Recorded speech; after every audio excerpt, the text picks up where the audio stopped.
Motivasi itu adalah hal yang sampah. Di sini gue bakal benerin cara pikir kalian, mindset kalian tentang gimana sih caranya jadi kaya. Karena otak ya, itu otak adalah hal terpenting yang kita bisa latih, yaitu mindset. Buat yang nggak senang nonton video ini, silahkan nonton video yang lain aja di YouTube. Karena di sini gue akan jelasin ya, mindset yang gue punya, yang gue kumpulin selama gue 8 tahun gue kerja. Gue udah pernah ngerasain ya, dari bawah sampai atas. Gue udah pernah ngerasain jadi sales, ya naik motor, hujan-hujanan.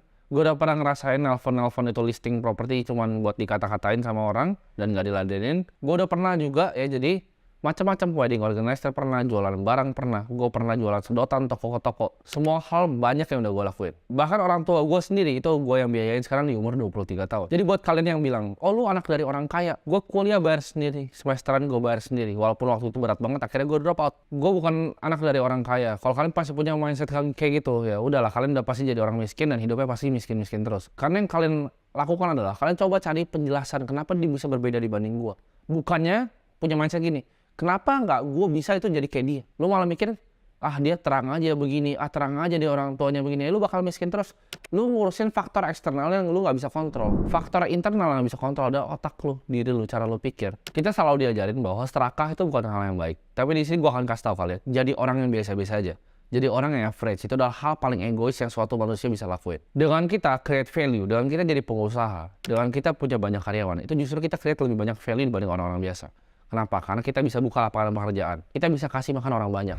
Dengan misalnya lu punya perusahaan nih 30 karyawan. Apakah itu 30 yang lu kasih uang? Enggak. Karena mereka biasanya punya keluarga. Jadi lu bisa membantu lebih banyak ke orang lagi. Ini mindset pertama yang gue mau tanamin ke kalian ya. Ini yang pengen gue kasih tahu adalah satu, nobody gives a fuck about you. Gak ada yang peduli sama lu kecuali diri lu sendiri. Gak ada orang di dunia ini yang pengen ngeliat kalian sukses. Gak ada yang seneng melihat kalian sukses itu kecuali diri kalian sendiri. Karena gue juga pernah ngerasain dan gue rasa kalian pernah ngerasain. Di saat kalian punya suatu ide nih, ya kalian excited pengen kasih tahu orang. Kalian punya ide akan, oh visi gue tuh seperti ini, hidup gue mau gue tata seperti ini. Kalian bahkan diketawain dan dicemooh, bahkan sama keluarga kalian sendiri atau orang yang kalian kira itu bakal support kalian. Mindsetnya adalah your own. Kalian harus pikir bahwa kalian itu sendirian. Jangan pernah bergantung sama orang lain. Jangan pernah bergantung sama keluarga, jangan pernah bergantung sama teman. Lu itu sendiri. Dan kalau tahu lu sendiri, satu-satunya hal yang lu bisa kontrol itu adalah otak lu. Kalian nggak bisa milih kok mau lahir di keluarga miskin atau kaya. Kalian nggak bisa milih kok lahir di kebetulan keluarga yang banyak hutang. Kalian juga nggak bisa pilih ibaratnya mau besok itu hujan atau enggak. Tapi yang bisa kita lakukan adalah kita upgrade otak kita asah skill kita upgrade kemampuan internal kita. Fokus di yang internal ya, di mindset, di otak yang kita bisa ubah. Sesayang-sayangnya ya orang tua kalian sama kalian, itu mereka nggak akan bangunin kalian setiap hari di pagi hari, angkat pantat kalian, seret kalian untuk kerja ya, seret kalian untuk nggak main TikTok, nggak main game nggak berguna, dan untuk kerja. Mereka nggak akan lakukan hal itu. Mereka juga nggak akan kasih kalian Ferrari ataupun McLaren. Cuman diri kalian sendiri yang bisa ngasih kalian itu, yang bisa angkat pantat kalian untuk kerja. Orang tua kalian nggak akan paksa kalian untuk ngelakuin hal yang kalian tahu sebenarnya harus kalian lakuin, tapi kalian nggak lakuin. Cuma diri kalian yang bisa mengubah diri kalian sendiri. Jadi orang yang haus ilmu, haus belajar, haus akan pengetahuan, merasa selalu dirinya bodoh, ya nggak merasa arogan lebih pintar dari orang lain. Itu adalah hal-hal yang harus kita tanam di diri kita sendiri. Gak ada salahnya kok untuk mau merubah hidup kita ya dengan punya lebih banyak uang. Waktu gue nggak punya uang ya, semua yang gue pikirin itu kenapa orang lain bisa bikin uang lebih banyak, kenapa gue nggak bisa punya uang, kenapa sih gue nggak bisa punya uang, apa yang berbeda dari gue sama dia, kenapa dia bisa, kenapa gue nggak bisa. Gue nggak sadar ya udahlah dia punya uang, gue nggak punya. Gue mikir gitu, kok dia bisa, kok gue nggak bisa. Orang kita sama manusia kok. Gue yakin dia juga makan nasi, gue juga makan nasi. Otak dia nggak lebih pintar dari otak gue. Itu yang gue pikirin. Ini ceritanya ya, kenapa gue waktu itu punya mindset kayak gini. Karena waktu itu gue jadi wedding organizer. Karena gue kerja berbagai macam. Gue punya bisnis, gue jadi WO pas weekend. Gue jadi agen properti pas weekdays. Semuanya pernah gue kerjain. Waktu gue masih susah naik motor tuh jalan-jalan. Gue jadi wedding organizer, gue jadi ngecekerin ini, tamu yang masuk. 1, 2, 3, ya, 1. Terus gue kadang, aduh, salah nih kayaknya. Gue tanya orang hotel ya bahkan. Berapa punya lu? Oh, dia punya lebih banyak 20, gue tambahin 1, 2, 3, 4, 5, 6, 7, 8, 20 gitu. Terus gue liat di depan, ya kan, ada orang naik mobil bagus, bawa cewek kan, tamu undangan. Mobilnya sport, ceweknya cantik. Terus gue pikir, kok bisa ya dia kayak ini? Sedangkan gue ngecekerin dia masuk gitu. Terus gue siap-siapin ini souvenir untuk orang-orang. Souvenir dari corong, gue yang kena dimarahin gitu, gue catat satu. Terus gue mikir, kok bisa ya orang naik mobil sport, ceweknya cantik, masuk ke dalam jalan kayak gitu. Apa sih yang beda dia sama gue? Orang kita sama manusia, Kenapa gue naik motor butut gitu? Kenapa dia naik mobil sport? Itu yang ada di otak gue, dan gak ada salahnya untuk kalian punya pemikiran kayak gitu. Untuk orang lain bakal kayak, oh sombong banget dia naik mobil sport. Oh dia, itu mah anak orang kaya. Itu pikirannya selalu kayak gitu. Kalau gue ngomong ke teman-teman gue hal kayak gini, dia juga bakal ngomong, mobil doang, pentingnya apa? Itu bukan, poinnya tuh bukan mobilnya. Kalian ngerti gak sih? Poinnya bukan mobil sport ya. Buat orang yang gak suka mobil pun, poinnya bukan mobilnya. Tapi kok bisa ya? Berarti dunia ini gak adil dong. Dia punya, ibarat kalau di main GTA tuh dia punya cheat code-nya. Kok dia punya cheat code-nya di hidup, gue nggak punya. Kok gue susah hidupnya, kok dia enggak? Itu yang mindset yang kalian harus punya. Jangan jadi orang kayak, terang aja dia orang tua yang kayak, oh dia mah bisnisnya haram, ntar apalah. Kerjanya cuma nyinyir, padahal kalau lu pada masih miskin gitu. Jangan jadi orang kayak gitu. Sejak gue lihat itu orang, tiap hari itu gue terobsesi dengan gimana caranya gue cari uang. Gue Google, gue nggak bisa tidur. Gue kasih tahu lo, setiap malam di otak gue itu gue cari how to make money online, how to make money, how to make money, how to make money, how to invest money, how to multiply money, ya. Gue cari Forbes Billionaire List. Itu paling banyak dari industri mana? Dulu finance and investment nomor 1. Kedua itu teknologi, media, and telecommunication. Ketiga itu real estate. Keempat itu apa? Manufacturing atau apa? Gue cari, ya. Orang-orangnya gue pelajarin satu persatu. Apa sih yang dilakuin sama Mark Zuckerberg? Apa sih yang dilakuin sama Bill Gates, ya? Bill Gates itu kaya dari mana? Oh dia punya saham Microsoft waktu itu, beberapa dia lepas, dia bikin namanya Cascade Investment, ya itu sebuah fund. Itu gue pelajarin semuanya satu-satu, ya sampai sekarang. Gue nggak bisa tidur, karena gue pikir mana uang gue, kenapa semua orang punya uang, kenapa gue nggak punya uang. Tapi ini diajarin sama orang tua kita, ya jangan jadi budak uang, ya tabu. Tapi lu semua budak sebetulnya, ya kan? Kalau nggak punya uang jadi budak kalau. Jadi ini bukan kita jadi budak uang. Justru kita mau punya banyak uang supaya kita bisa berbagi ke lebih banyak orang lagi. Fungsinya bukan buat diri kita sendiri. Ini adalah buku dari Andrew Carnegie, salah satu orang paling kaya yang pernah hidup. Dia tulis buku judulnya The Gospel of Wealth. Fungsinya kumpulin uang adalah untuk bagiin semuanya. Itu adalah tujuannya kita jadi orang yang bermanfaat di dunia ini. Lu coba bayangin gak sih, lu punya uang itu kagak? Gue aja nggak bisa tidur. Gue aja googling terus, gue aja cari barang terus. Yang lu lakuin apa? Scrolling, ya kan? Mungkin lu termotivasi nonton video ini, besok ntar balik lagi gitu. Main game nggak berguna, jalan-jalan nggak berguna, ngopi-ngopi nggak berguna. Lu bayangin, lu boleh lah, lakuin itu boleh lah. Tapi nanti kalau udah punya duit gitu, lu belum punya duit, ya belum bisa angkat derajat orang tua lu, hidup lu udah nggak ada gunanya gitu main game doang. Bilang, oh tapi kan pro player gajinya segini. Pro player berapa dari berapa sih? Emang lu pro player bukan kan? Gitu. Gak ada salahnya untuk mikir itu gue pasti bisa. Dari gue masih ngecekin itu, gue udah bilang ke diri gue pasti suatu saat akan di hotel ini naik mobil ini. Mungkin kalau gue ngomong gitu ke teman gue atau ke orang tua gue, waktu itu gue diketawain, dikira orang gila kali ya ini orang. Gue udah bilang dari dulu gue pasti jadi miliarder, ya dari SMP gue udah bilang gue pasti jadi miliarder. Gimana pun caranya sampai mati gue akan jadi miliarder di usia muda. Itu mindset yang gue tanam. Gue yakin gue pasti bisa. Gue ada bukunya, ya hal yang gue mau beli semua udah gue coretin satu-satu. Udah bisa semuanya yang gue beli di buku itu. Di buku itu gue targetinnya terlalu panjang 2030 karena waktu itu buat gue itu nggak mungkin gitu. Semua udah gue coret di umur 22 tahun ya. Jadi 8 tahun lebih dulu. Kalian harus punya mindset ya, suatu saat gue pasti bisa. Ini mungkin kedengaran konyol lagi buat kalian. Gue waktu itu pernah beli mobil pertama gue yaitu Ford Fiesta ya. Ford Fiesta tahun 2014. Gue belinya waktu itu tahun 2018 atau 2019. Warna merah. Itu mobil ini. Gue selalu pakai. Itu kan ada logonya tuh Ford warna biru. Tiap kali gue pakai. Kalau kalian tahu Ford Fiesta tuh kadang suka ngedet-ngedet di jalannya. Gue bawa itu terus gue liatin setirnya. Itu gue suka halu. Ya, yang gue lihat tuh adalah bukan logo Ford, tapi kuda poninya Ford Mustang.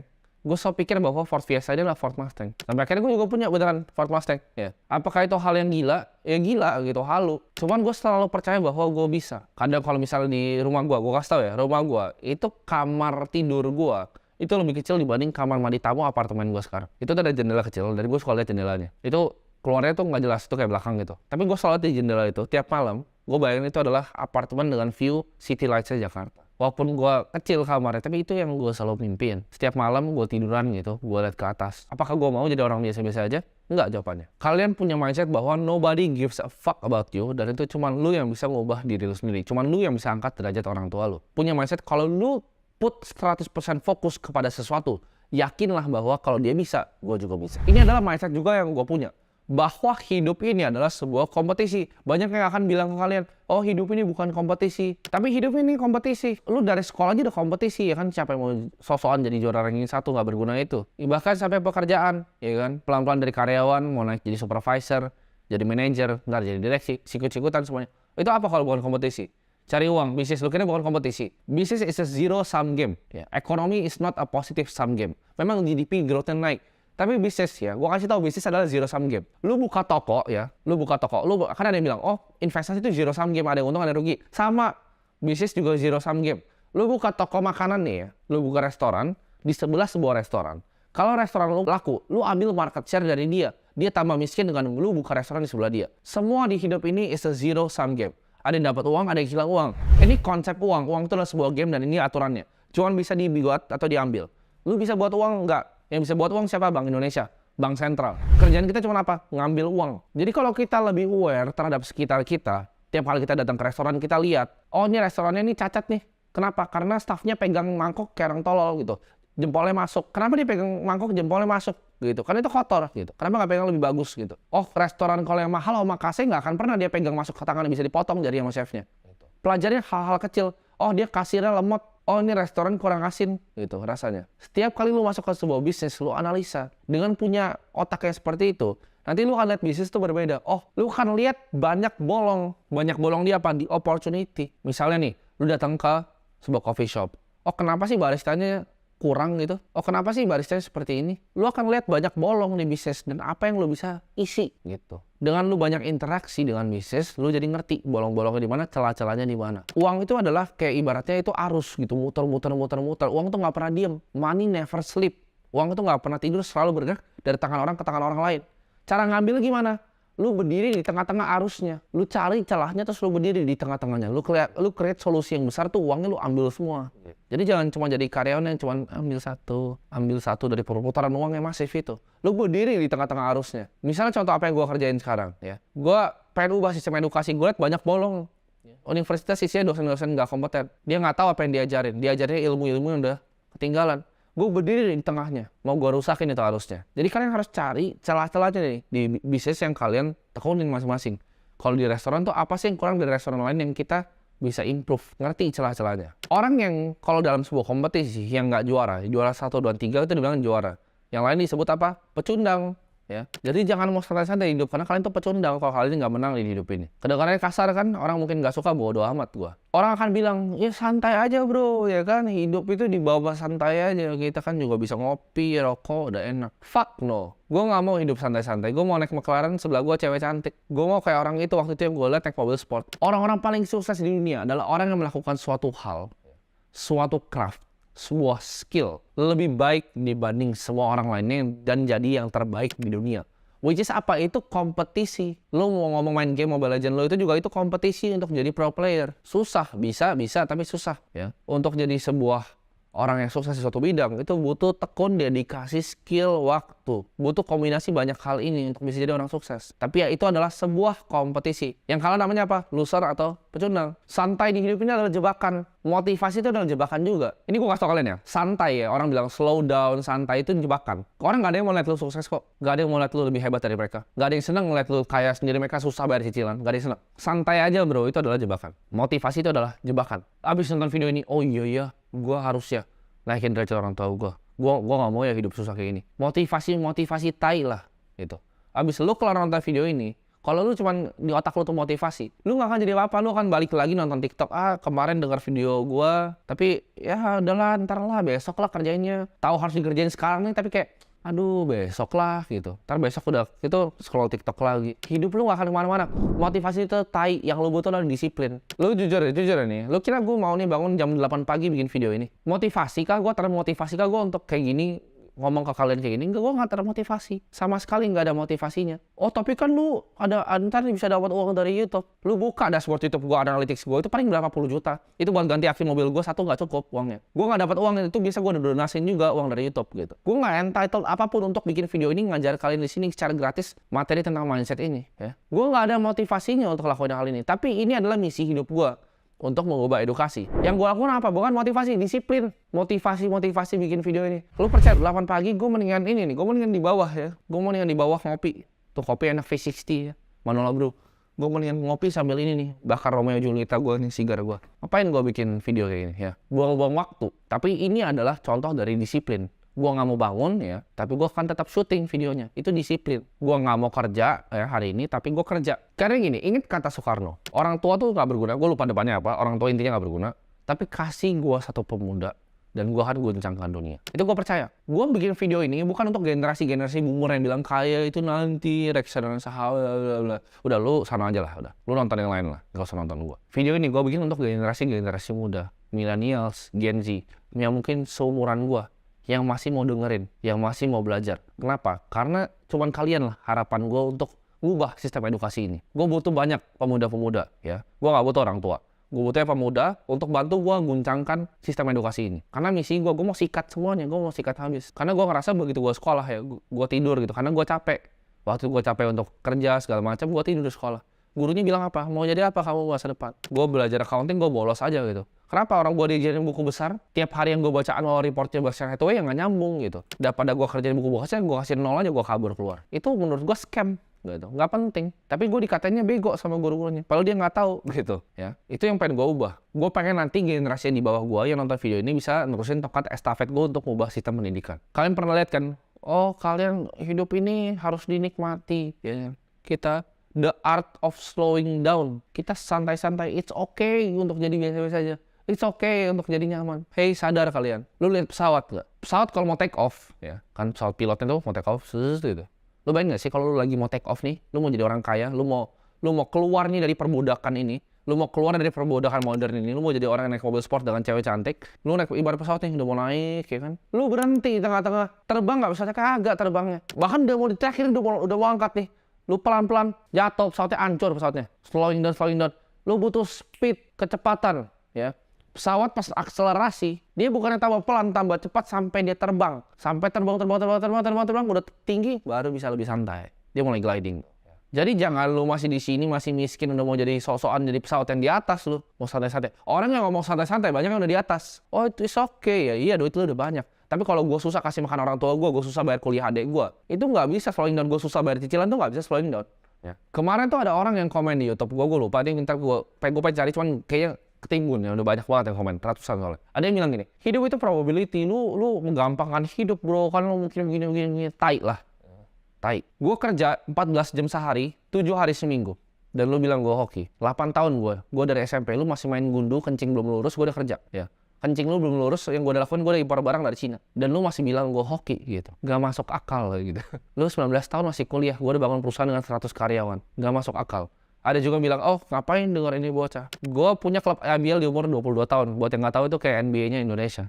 Lo kira gampang kayak gitu? Gue bangun perusahaan yang masuk top 15 growing startup di Indonesia nomor 9. Lo kira gampang bikin hal itu? Dan kalian berasa ini, waktu gue ini penting buat ngajarin kalian hal-hal ini. Lo dengan mindset kayak gitu, otak gitu bilang, lo anak orang kaya. Lo gue kasih 1 miliar juga bakal miskin lagi kok. Kasar kan kadang-kadang, tapi bener. Gue kasih 1 M lo bakal miskin besok. Lo liat lah Mike Tyson.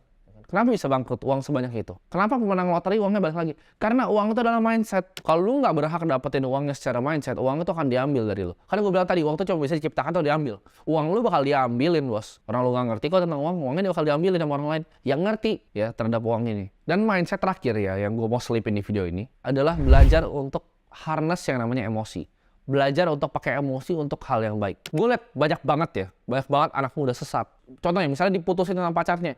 Diputusin pacarnya yang ada malah naik motor, kebut-kebutan gitu kan. Wah, kebut-kebutan bikin TikTok gitu kan, bikin TikTok sedih-sedih pakai lagu galau ada quotes-nya gitu. Lu cuma diputusin sama pacar gitu. Kenapa lu malah mau ngerusakin hidup lu gitu? Lu emosi kan ya, emosi kan. Bagus. Pakai untuk hal yang positif. Jangan lu malah, aduh mau bunuh diri gitu. Lu harus putusin sama pacar, Jack. Malah mabok-mabokan gitu kan. Di klub malam padahal duit juga belum punya. Lu kalau udah punya duit mabok-mabokan silahkan ya. Lu mau buka Don Julio itu silahkan. Tapi lu kalau misalnya nggak punya duit, mabok-mabokan cuman karena dia putusin pacar. Pakai energinya untuk hal yang lebih berguna. Emosi atau kemarahan itu adalah energi paling kuat yang ada di alam semesta ini. Itu energi yang gak akan pernah habis. Emosi apa? Emosi ketika lu lihat ya di keluarga, itu keluarga lu yang selalu dikecilin. Ketika nyokap lu tuh jadi orang yang tukang cuci piring dan selalu minder sama keluarga yang lain. Itu adalah emosi yang kalian harus punya. Itu emosi dipakai untuk apa? Daripada marah-marah diharnas. Kalian belajar pertajamin dan fokusin emosi itu ke satu titik. Di saat kalian bisa lakuin hal itu, kalian bisa lakuin hal-hal yang orang lain gak bisa lakuin. Gue yakin semua orang kaya itu ada kepahitan di dalam hidupnya yang dia mau ubah. Ada emosi yang dia harness.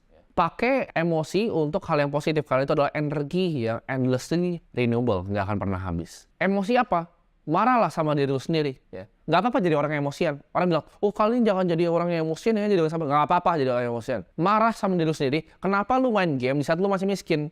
Marah sama diri lu sendiri. Kenapa yang lu nggak pikirin tuh gimana caranya angkat derajat orang tua lu? Marah sama diri lu sendiri. Kok gue nggak bisa bantu nyokap gue ya? Dia udah tua masih harus kerja. Kok gue nggak bisa bantu dia? Marah sama diri lu sendiri. Kok lu jadi orang yang miskin dan jadi orang nggak berguna di hidup ini? Jadi orang yang cuman komen gitu kan, cuman nyinyirin. Oh ini lu begini, ini orang tahu apa sih? Lu tinggal di kamar nyokap lu gitu dengan chat gitu. Modal pulsa. Hidup lu jadi apa? Pengangguran. Marahlah sama diri lu sendiri. Kenapa lu nggak cukup kompeten untuk belajar skill baru? Orang lain bisa lakuin belajar skillnya, kalau lu nggak bisa belajar skillnya, berarti lu yang bego dong. Masa mau sih jadi orang bego gitu? Marah sama diri sendiri. Kok gue bego? Gunain marah itu untuk hal yang positif. Lu harus marah sama diri lu sendiri karena mau coba hal baru tapi takut. Lu harus marah lah ketika lu lihat nih mobil sport di pick naik bawa cewek cantik. Marah sama diri lu sendiri. Gue juga marah sama diri gue sendiri waktu itu. Kok ada yang begitu ya? Lu harus marah. Kok dia bisa naik McLaren di pick sama cewek cantik, buka atasnya gitu. Sedangkan gue naik mobil butut, cewek gue cantik kagak, ya biasa-biasa aja, bikin pusing dia, gitu. Tapi gue cuma naik motor nih, ya. Kok bisa sih? Marah sama diri sendiri. Kalau nggak berubah hidup lo. Semoga ya gue harap bacotan gue hari ini itu bisa mengubah hidup lo sedikit lah ya. Sedikit. Karena gini, waktu lu untuk jadi kaya, waktu lu nih time is ticking cuma 10-20 tahun, ya. Buat lu yang semua belum sadar, 2019 tuh 5 tahun lalu. Lu udah buang tuh. Misalnya kalau 2019 nggak ngapain, lu udah buang 5 tahun hidup lu. Waktu lu tinggal mungkin 10-20 tahun lagi untuk bisa punya. Karena gini, umur tuh akan mendegrade badan lu. Lu akan jadi tua bangka gitu. 10-20 tahun lagi, itu kesempatan lu untuk bisa enjoy hidup. Bisa kasih bangga orang tua lu sebelum orang tua lu nggak ada. Ya, bisa kasih bangga teman-teman lu. Bisa bawa mereka semua jalan-jalan keliling dunia. Itu waktunya cuma 10-20 tahun lagi. Lu harus jadi kaya secara cepat. Beresin mindsetnya. Gue nggak bilang ini gampang, ini kaya secara cepat. Nggak, sama sekali gue nggak bilang kaya itu gampang. Susah, gue kerja 14 jam sehari, ya, 7 hari seminggu. Nggak ada yang gampang di hidup ini. Itu akan butuh kerja keras, lu akan keringet darah untuk dapetin uang. Tapi itu hal yang lo harus lakuin 10-20 tahun untuk enjoy hidup, jadi miliarder muda, dan menikmati hidup ini. Jangan mau dibohongin sama boomer.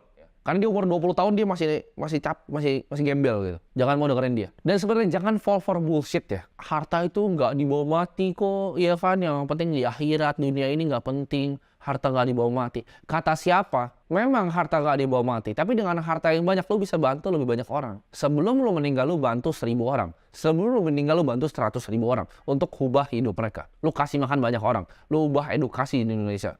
Banyak lo bisa lakukan dengan uang ya. Jadi orang yang bilang, oh hidup biasa-biasa aja, lu cuma susah hidupin keluarganya. Itulah orang paling egois. Lu cuma mau dibantu diri lu sendiri. Sedangkan orang-orang kaya yang lu kata-katain ini, mereka bantu lebih banyak orang dibanding lu pernah seumur hidup lu dan semua nenek moyang lu. Mereka bantu orang-orang banyak, mereka bikin lapangan pekerjaan. Lu mereka, oh sombong banget naik mobil sport. Ya biarin lah itu kesenangan mereka. Mereka udah bantu lebih banyak orang gitu. Lu bilang kayak misalnya, oh dia tahu apa sih tentang hidup, masih anak kecil nih 23 tahun. Gue udah sekolahin 50 anak.